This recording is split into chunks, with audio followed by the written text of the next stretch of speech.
जिल्हा परिषद शाळा टिकल्या तरच विद्यार्थ्यांचा सर्वांगीण विकास होऊन संस्कारक्षम विद्यार्थी घडतील व देश बलशाली व आर्थिकदृष्ट्या सक्षम होण्यास मदत होईल, असं प्रतिपादन सांगली जिल्हा परिषदेचे उपशिक्षणाधिकारी अक्षय ढोले यांनी केलं. तर जिल्हा परिषद शाळा तडवळे येथे आयोजित प्रवेशोत्सव व नवागतांचा स्वागत कार्यक्रमात बोलत होते. यावेळी शिराळा सहाय्यक गटविकास अधिकारी प्रदीप गाडेकर, सरपंच प्रियंका पाटील, केंद्र प्रमुख सर्जेराव पाटील, माजी सरपंच अमृत पाटील, सचिन पाटील, अध्यक्ष गणेश गायकवाड, मुख्याध्यापक मोहन पवार, गौरी गायकवाड आदी मान्यवर उपस्थित होते. यावेळी 11 पैकी 11 विद्यार्थी 100% शाळेत दाखल झाले. यावेळी प्रभात फेरी, गुलाब पुष्प, मोफत पाठ्यपुस्तके, गणवेश, गोड खाऊचं वाटप करण्यात आलं.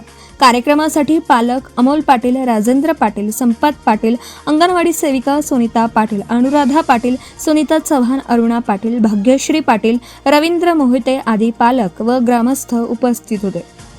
कार्यक्रमाचं सूत्रसंचालन मुख्याध्यापक मोहन पवार यांनी केलं, तर आभार गौरी गायकवाड यांनी मानले.